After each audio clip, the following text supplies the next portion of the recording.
Hello, Canucks fans. Welcome back to another episode of Canucks Conversation, brought to you by Bet365. My name is Dave Rogelli. I'm joined by Harmon Dial. We did an emergency episode yesterday, and it felt like as soon as we wrapped, Tom Willander signed his ELC. So we need to break that down, and we're going to be joined by Cam Robinson of Elite Prospects to help us do that. And I think that's a good guest to have to help us do that. But before we do that, I want to give a shout out to our Super Chat charity partner this season, the BC Mental Health Foundation. You want to make sure your question or comment gets in the show, hit us with a Super Chat. Proceeds from our Super Chat will go to the BC Mental Health Foundation, changing the face of mental health and addiction by supporting breakthroughs in care, public understanding, research, and knowledge exchange. Harm, what do you think of Adam Foote's introductory press conference as Canucks head coach? Yeah, my biggest takeaway was that we're going to learn a lot more about his coaching ideas and philosophies through his actions than we are through his words. Look, we've been spoiled in this market over the last couple of years with Rick Tocchet and then even before him, Bruce Boudreau, as far as those are two of the most straight shooting head coaches you're going to find in the NHL. Now, they have their own distinct communication styles, but they're among the best in the league when it comes to interacting with the media and giving reporters and fans very specific insights on how they see the game, how they believe it should be played, certain ideas they have surrounding how to get the most out of specific players. Whereas with Foote, he had a friendly, sort of soft-spoken demeanor. I don't think he was defensive or cagey or guarded by any stretch of the imagination, but he's spoken a lot of general terms, leaned on a lot of sort of platitudes, and there wasn't a ton of specific insight. So right off the bat, that's an immediate takeaway for me is training camp becomes that much more must watch because, you know, a couple examples. Foote was asked about Kelowna a couple times where he was a head coach for a couple of years. That's really his only head coaching experience in hockey. And he'd speak at length about and pretty passionately about how much he grew and learned from that experience. But he didn't actually get into many of those exact lessons, even when he was asked, like, hey, how have you changed as coach before and after that experience? Or like multiple times he would lean on like wanting to win as a platitude, which is true and relevant, but doesn't actually mean a lot in public communication. And, you know, I even asked him about how he and Rick Tocchet presumably see the game in a very similar way around how the team should play, how to win in the NHL. But I also assume Foote has his own ideas for tweaks he wants to make. And I asked him, how similar or different do you anticipate the team playing compared to this past season? And Foote started by sort of referencing how him and Tocchet do obviously see the game in a similar way and how he likes a lot of the things that they implemented under Tocchet. But then as far as I wanted to hear insight on how does he see the game differently or what tweaks does he want to implement, but he sort of leaned on it's still so early, I still have to fill out the rest of my coaching staff. That's a conversation for further down the line, which is relevant, but I didn't feel like I got a very clear idea on how Foote is going to put his stamp on the team as head coach. And let's talk about it. The market is a little bit, I don't want to say upset by the hire, but a little underwhelmed. And the overwhelming feeling, I think, right now is that it's more of the same, right? And that him and Rick Tocchet are basically the same person. And the people who didn't like Rick Tocchet immediately don't like Adam Foote, right? And you know what? I shouldn't say overwhelmingly because I don't think most of the market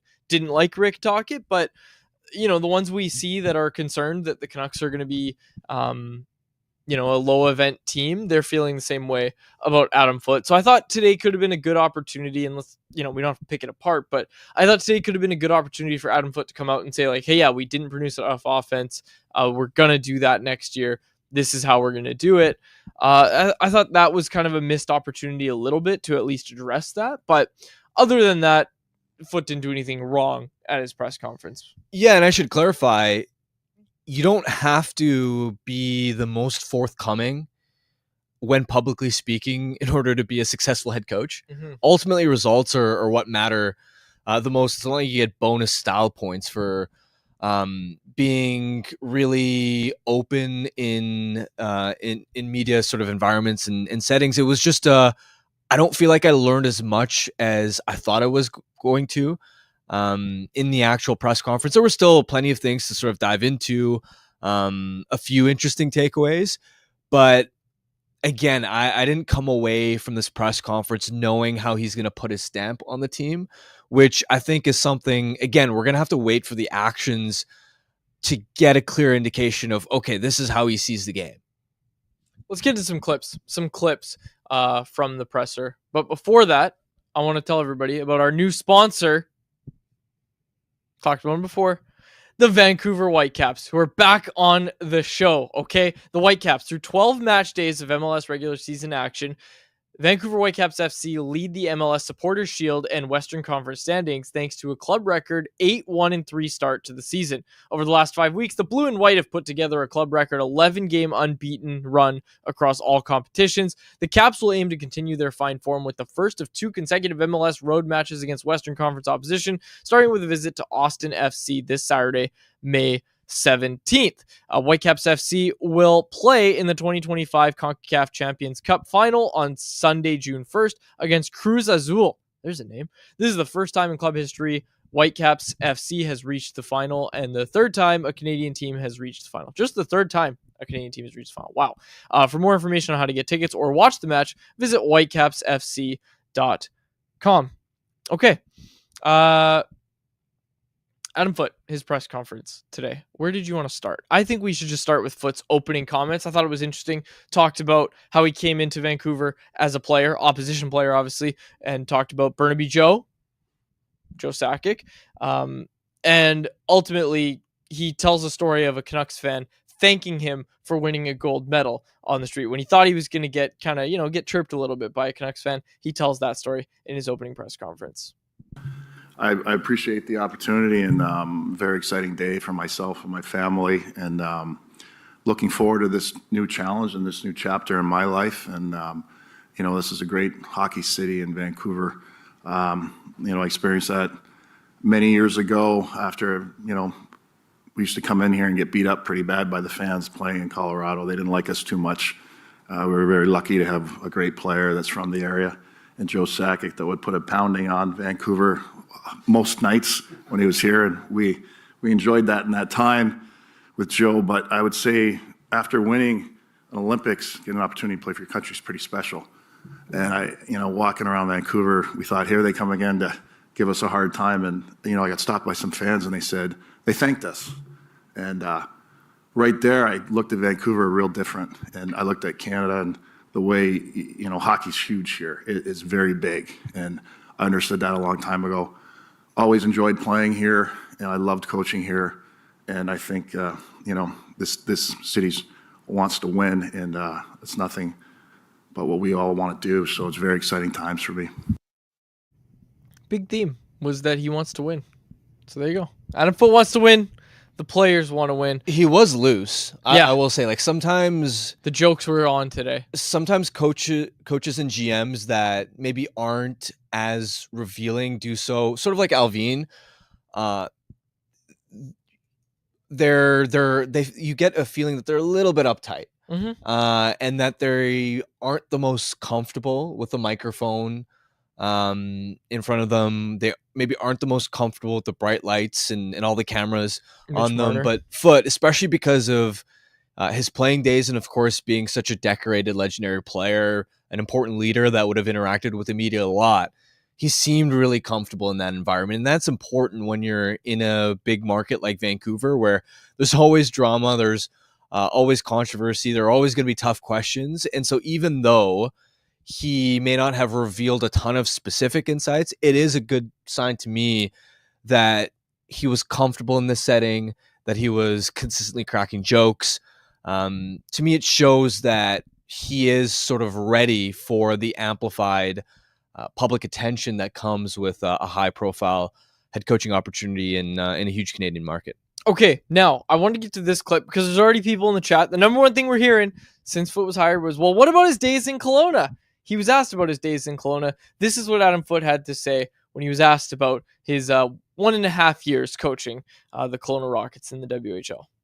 He did have behind the bench. Yeah, I'm lucky to coach at different levels, and Kelowna was a great experience. Things didn't work the way I would have liked to work, but I think I grew a lot from that. Bruce Hamilton gave me a great opportunity there.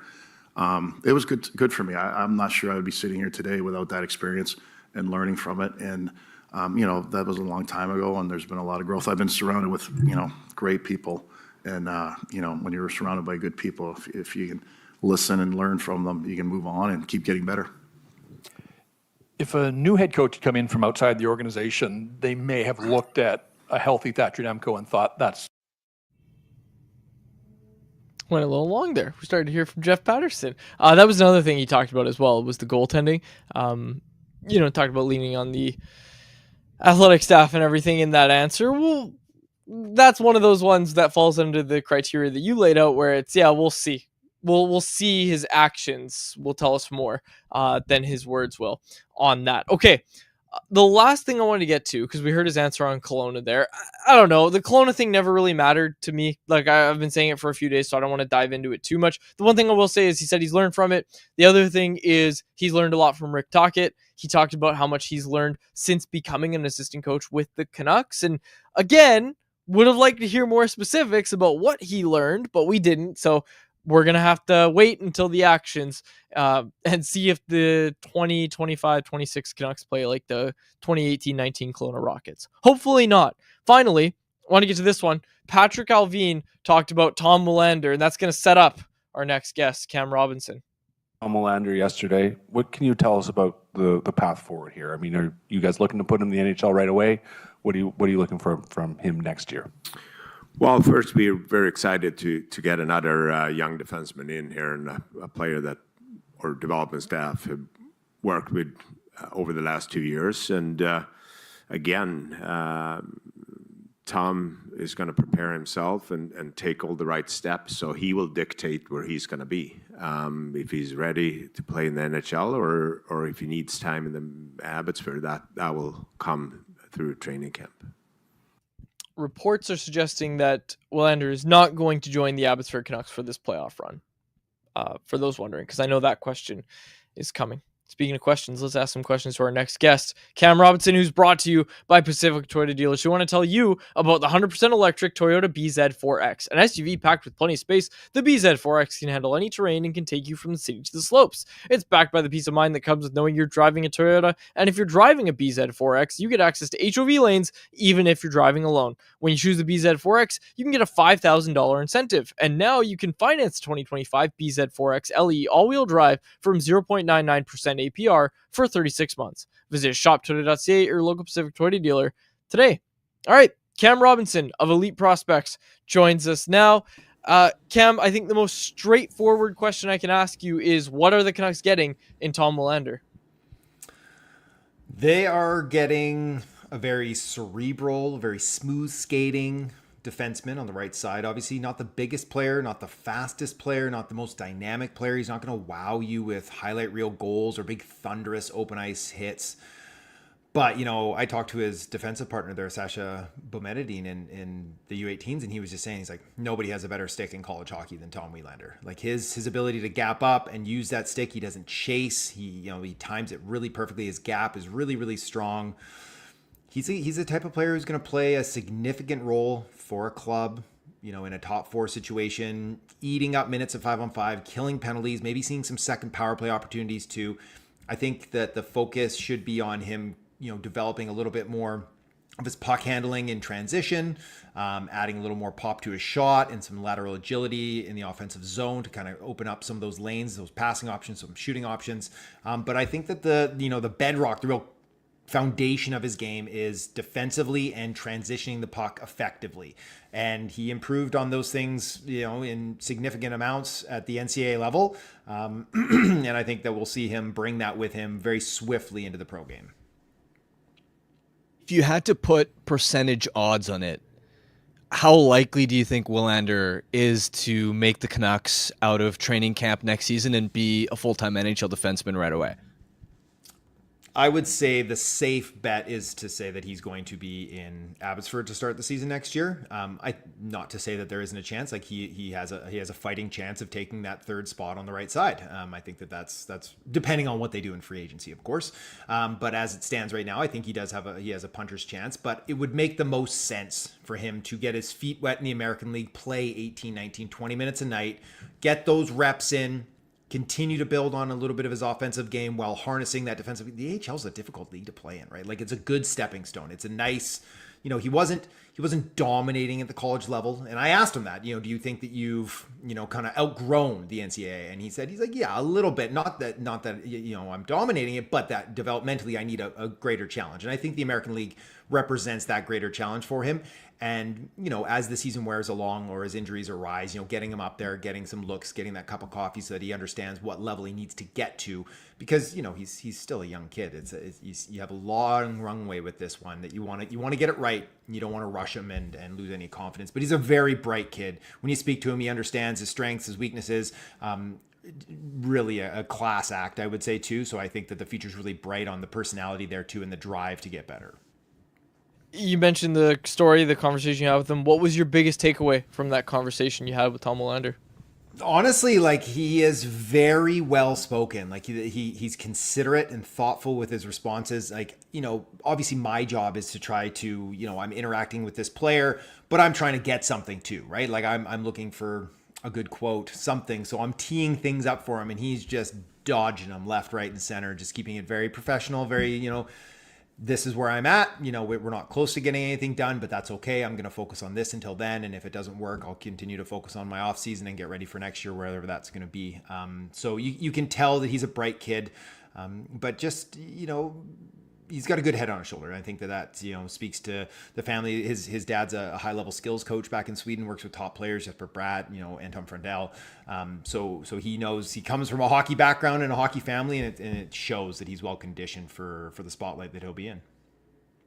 Long term, what do you think his ceiling is? And is there an NHL comparable that maybe stands out to you? I know in sort of watching him a lot at BU, there were a couple of comps that potentially came to mind, and I don't think there's a perfect one. I don't think a perfect one ever really exists, but one player that I was kind of thinking a little bit about was almost like a right-handed, bigger version of Mikey Anderson, where, Mikey Anderson's probably one of the more underrated, defensive top four defensemen in the NHL.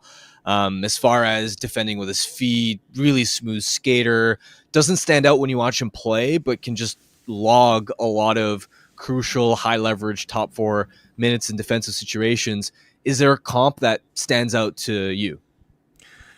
I hate doing comparables because everyone's so unique in their game, but you could almost look at him as like maybe a lighter version of Charlie McAvoy. McAvoy's got a little more offensive juice, but he doesn't put up a ton of points. He did have the 50-point season there, I believe, but more traditionally kind of in that 30 to 40-point range. I think Willander can kind of get close to that level offensively, but defensively, that's where the real stopping potential grows. And McAvoy is an excellent shutdown defenseman in his own right too. So I think that there's some similarities there too. Again, not a perfect one. As far as his ultimate ceiling, I think it's a first pairing guy. It's a complementary first pairing guy on the right side, someone who could fit in with a really offensively inclined left shot defenseman, which Vancouver has, the best in the world. We'll see if they end up mixing and matching with Quinn Hughes long term. But yeah, I think that's the ultimate ceiling. I think the more realistic outcome is that he is more of a driver on your second pair, or, on a really strong second pair with an equally, competent left shot guy. And again, someone who plays potentially in your first penalty killing unit, your second power play unit, and then logs, defensive zone starts and all that good stuff at even strength. Anything else on Willander before we start talking about Adam Foote? No. All right. Adam Foote, intro press conference. Any surprise for you with the hiring choice? A little bit, yeah. I think that, it'd been around for a while and kind of whispered and then out in the public too that Vancouver, if it wasn't going to be Rick Tocchet, it was going to be a first timer. It was going to be for a number of reasons. They wanted somebody hungry who wanted the opportunity and was really going to take it by the reins and hold on to it, make the most of it, cost effective, shorter term, all that good stuff that the ownership's going to approve of. I did think it was going to be Manny. I had been told, Mitch Love was everybody I talked to. Mitch Love is just like highly, highly regarded. When it comes to Foote, it's the resume is light. It's quite light. The stint in Kelowna, I know Quasi, you don't give it much credence, but it was not a successful time. Agents were looking to get their kids traded off of that team. That they blew leads throughout the season. I remember there was reports that he was just like, there wasn't any direction with the team. There was a lot of complaining from the coaching staff, but not a lot of direction on how to get better. And for a team that was looking, they were going to host the Memorial Cup that year and they were floundering at 500, and then to get fired towards the end of the season, that does not happen too often. So funny things can happen there in Kelowna with ownership. But it wasn't, I would say, a positive thing to have on his resume. But Quinn Hughes loves him. Right now, I will say this is that there's a big difference between an associate coach, an assistant coach, and a head coach. And now, Quinn loved him, but that's the assistant coach's job, right? Is to be that friendly ear, to be that shoulder to lean on primarily, while the head coach kind of separates himself from it, is more the bad guy. And so it's a big jump. It's a big transition to go from the assistant coach to a head coach, especially in the same organization where you've now been the friendly ear to all these players. Now you have to step up and be the man. Now, I don't think Adam was going to have a problem stepping up and being the man, just judging by the type of person he is and the player that he was. But it will be really interesting to see. I think that it's really imperative that they bring in a couple of offensively inclined coaches to work that defense and that offense, especially one to get Elias Pettersson going, right? You're really going to want to bring in someone who can up the tempo offensively, because that has not, been something he's been known as a player or a coach. When it comes to filling out the rest of the coaching staff, and you mentioned sort of the importance of finding offensively inclined guys to maybe obviously focus on the offense, but also work with some of the defensemen too. Just broadly, when we look at coaching staffs around the NHL, and when Foote was hired, some of the feedback that I sort of got was almost people not wanting to judge it too quickly, because they were like, I want to see how the rest of the staff is built out. Just broadly speaking, do you think we underestimate the importance that assistants have on an overall staff success? Absolutely. There's a reason that, they are often their favorite coaches among the players, is that the good ones can really make a big difference. And the ones that don't, it can be a drag on the team. So like I said, is that it's going to be imperative that Vancouver finds some really high quality people to fill those roles. Like if Jay Woodcroft doesn't get a head coaching job, can you tempt him to come and work your forward side on the bench? Or if you're really looking, I know they said they didn't have anything to do with Quinn Hughes and the hiring of Foote here, but you kept him happy by bringing in Adam Foote. Do you try to bring, make Elias Pettersson happy? Do you bring in Sam Helland? The coach from Vecqua, who's with the Four Nations, decorated Swedish coach, bring him in. There's options there. Olli Jokinen was head coaching in the SHL this year. I know he signed up to play or to coach for in the Liga, but maybe you bring him over. He has long-term aspirations of being a head coach in the NHL. I'd look to get creative in that regard, but really focus on up front, high octane offense, someone that can really, that Foote can lean on to help him deliver that scheme that's going to up this team. But you're right. I think at the end of the day, you can't rush it until we find out who the rest of the coaching staff is. And then you have to give him a chance. You have to let him run his own bench. Is that, he says he's not Rick Tocchet and he has his own ideas about how to run a bench and how to run a team. And so you got to give him the opportunity to do it.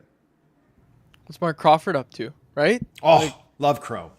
Did you notice he dropped Mark Crawford's name in the press conference? Did anyone else notice this?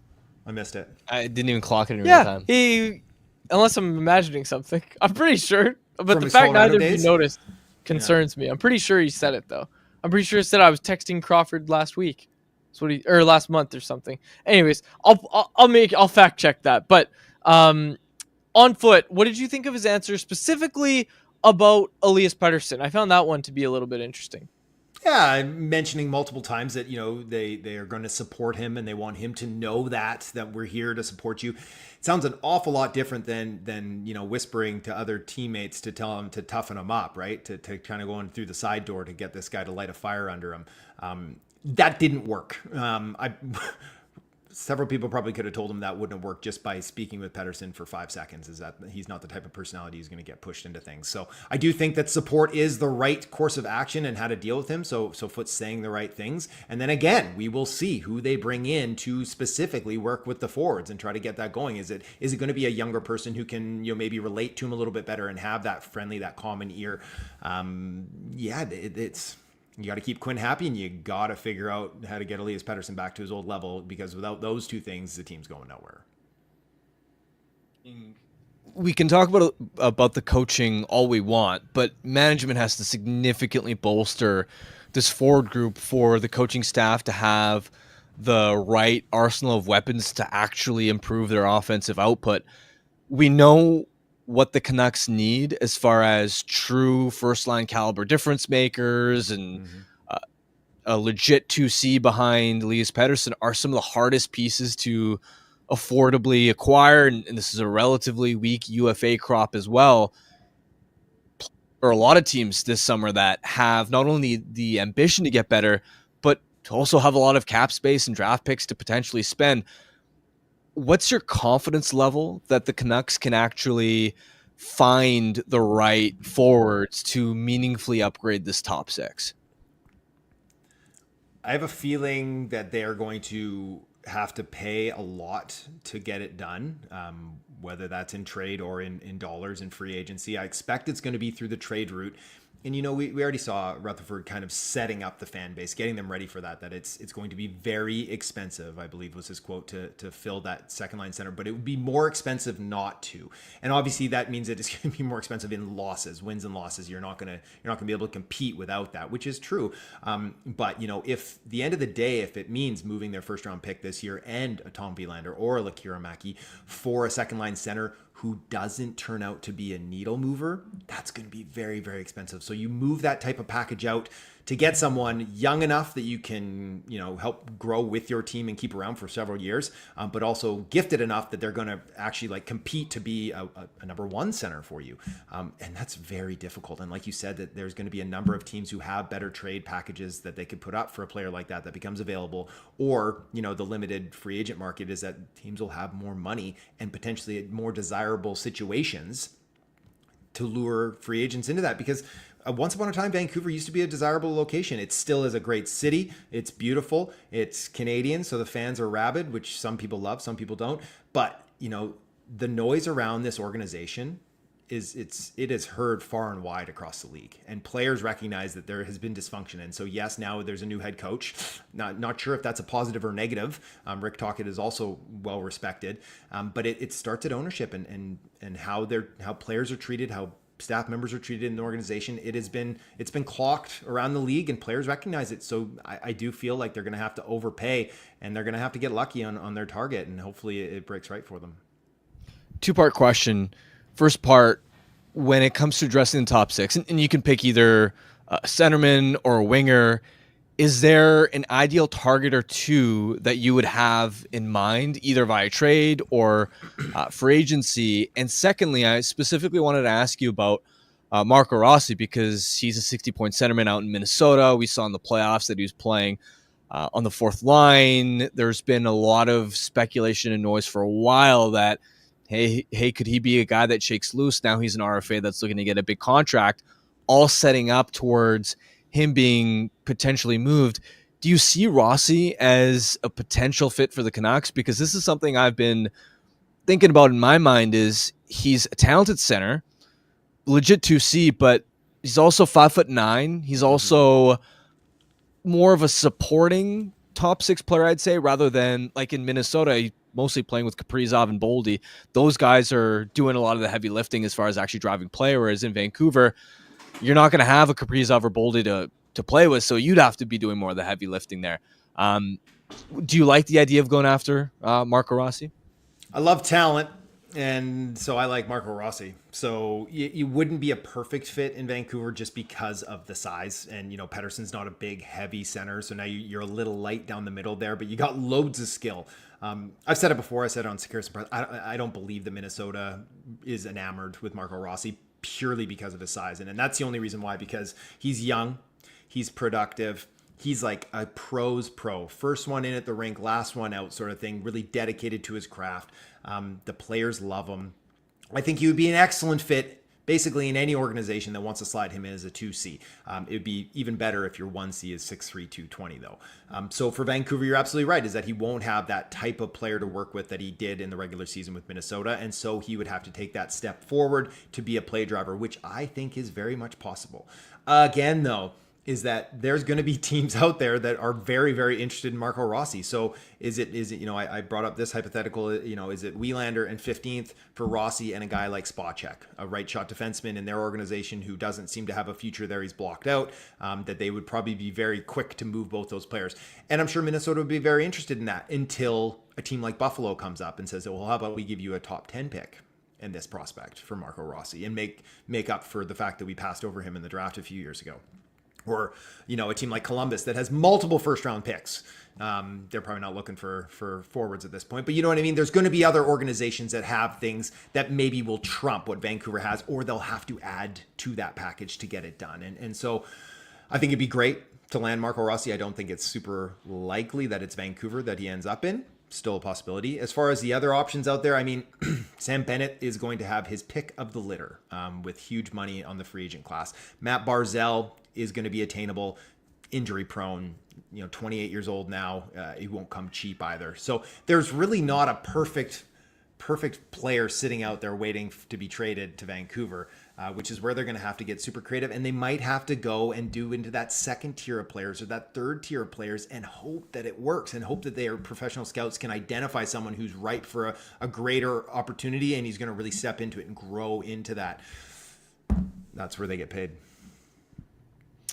Cam, you answered a question that we had in the chat without even seeing it, and that's why you're the best. So I ask you this, okay? Because obviously you're ready for this year's draft. How deep is this 2026 draft? Give it to me straight. Like, I know Gavin McKenna at the top. How deep is this draft?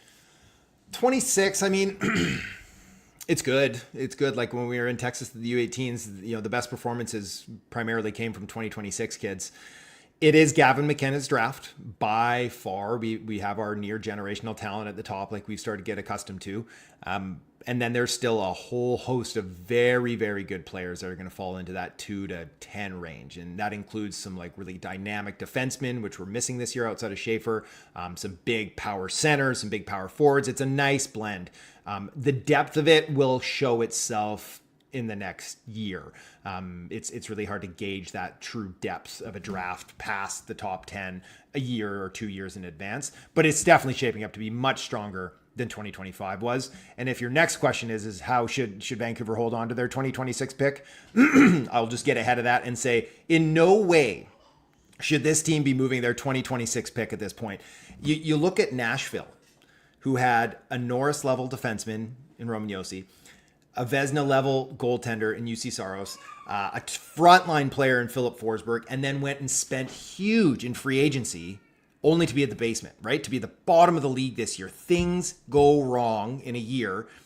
And if you move your 2026 unprotected pick, and that is a scenario that could quite easily happen to Vancouver. Thatcher Demko gets hurt again. Heaven forbid Quinn Hughes misses time. The new additions don't pan out in their first year, and they're looking at a lottery pick next year, and they don't have that. That would be devastating for the organization. So hold on to it. One final one from me.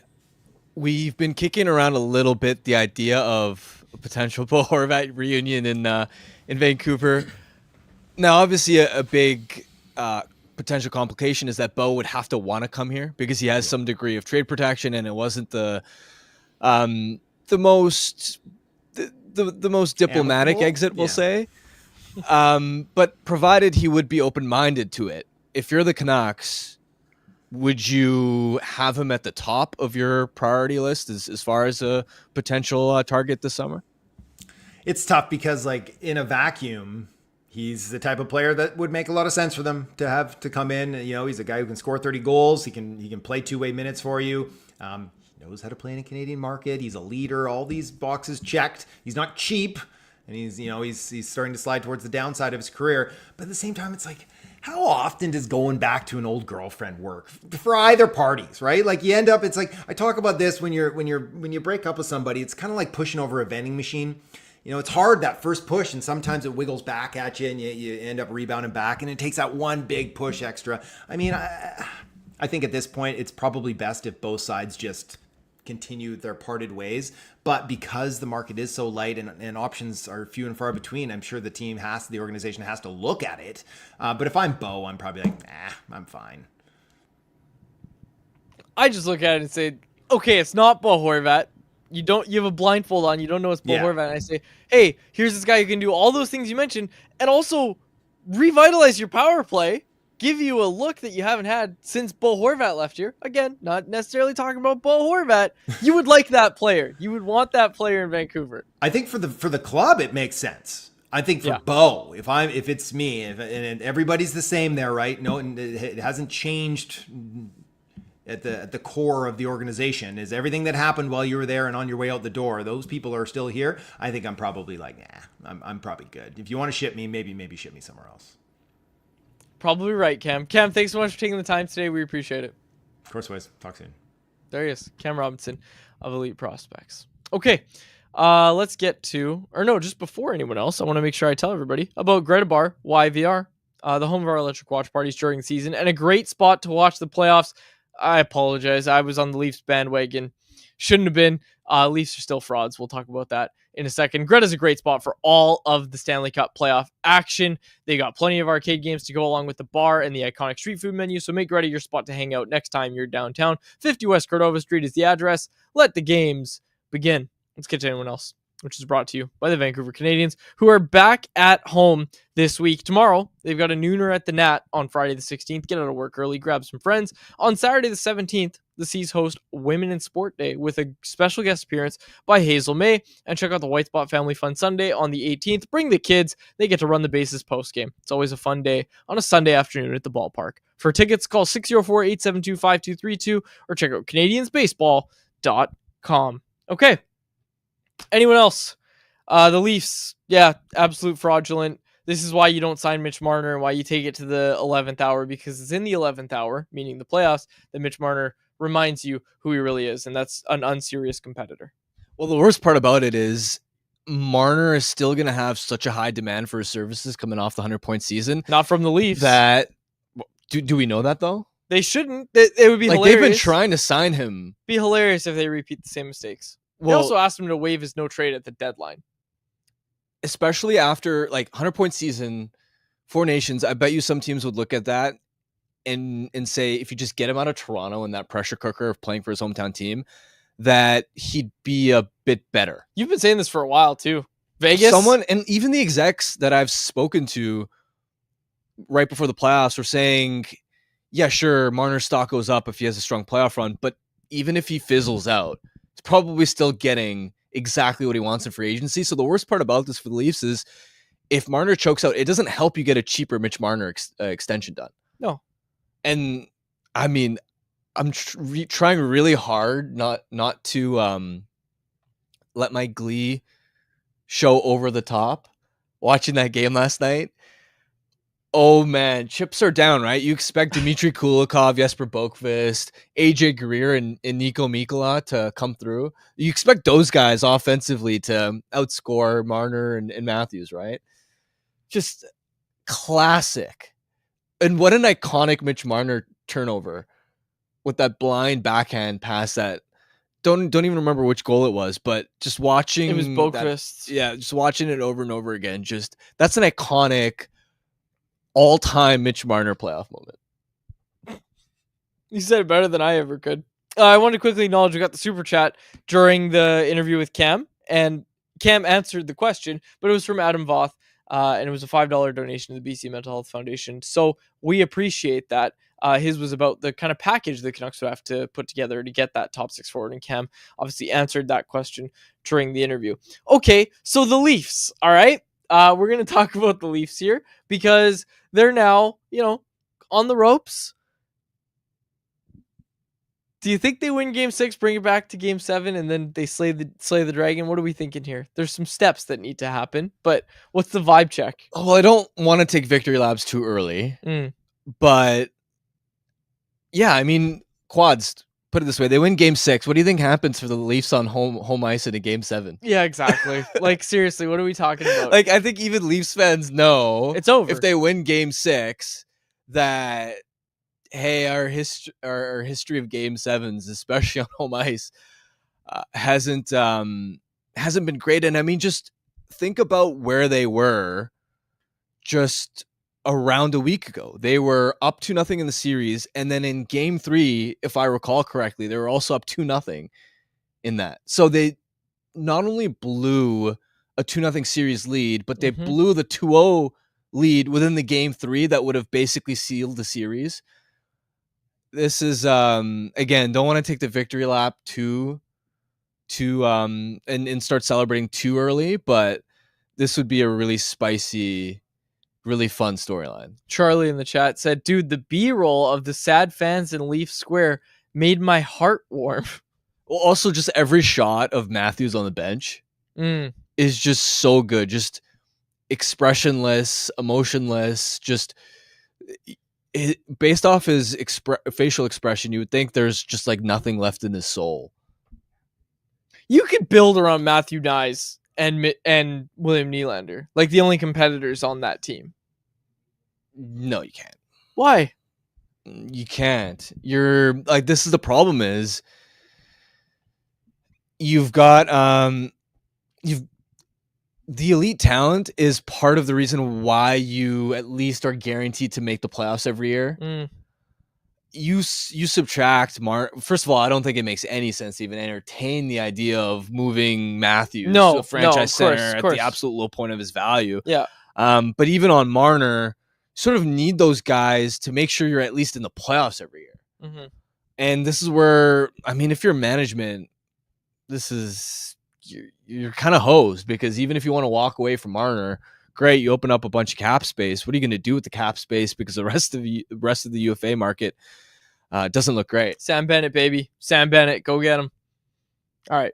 Enough about the Leafs. The Edmonton Oilers, yeah, more good news. The Edmonton Oilers have advanced to the next round. Just as we all thought back-to-back Stuart Skinner shutouts gets it done.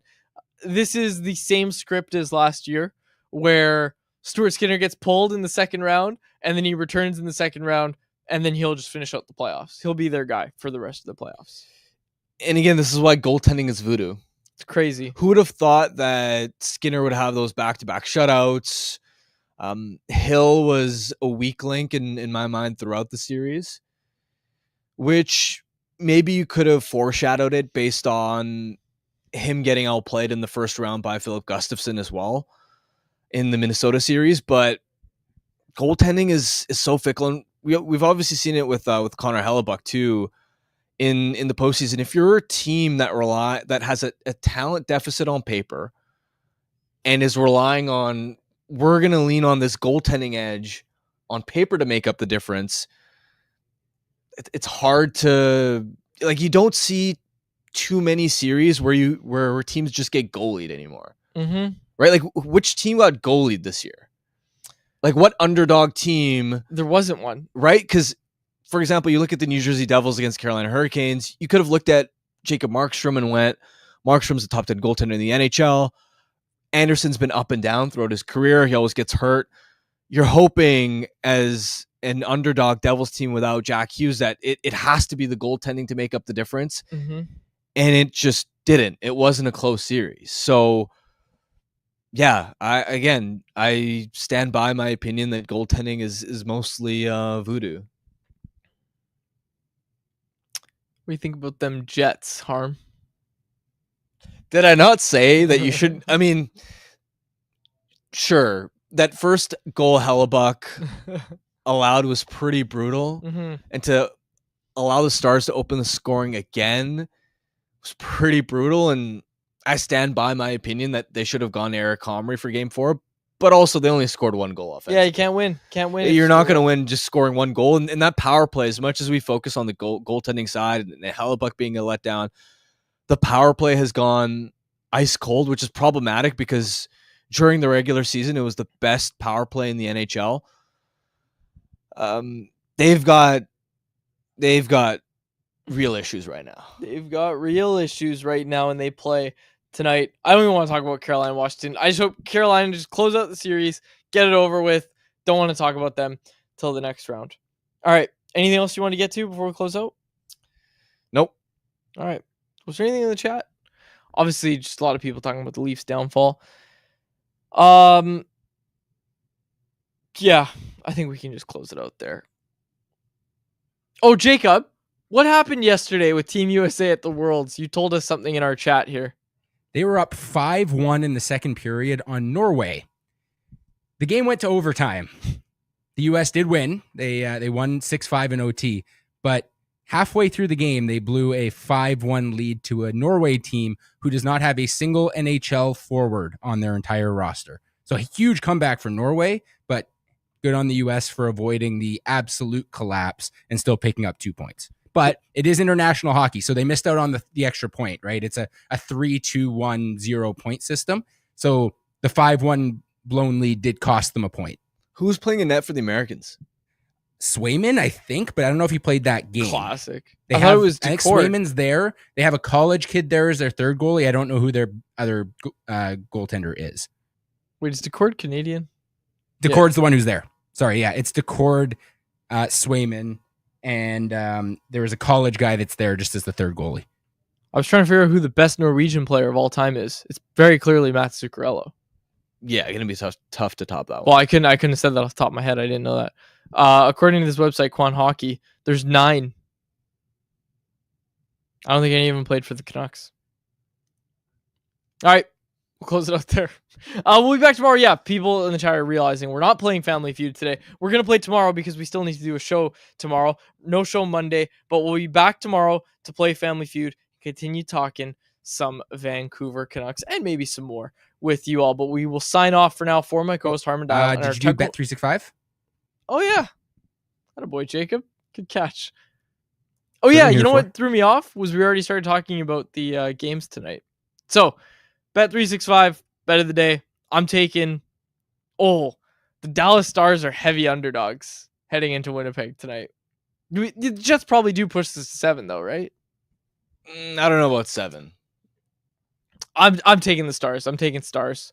Stars money line. You can get it at Bet365 plus 115 odds right now. And if you want to get on the action, Bet365 has got you covered from game props, player props, totals, and the money line. You can even bet on futures like series winners, conference champions, the Stanley Cup champions, and much, much more. Whatever your bet is, it's never ordinary at Bet365. Download the app and get in on the game. An official partner of the Stanley Cup playoffs. Must be 19 plus to play.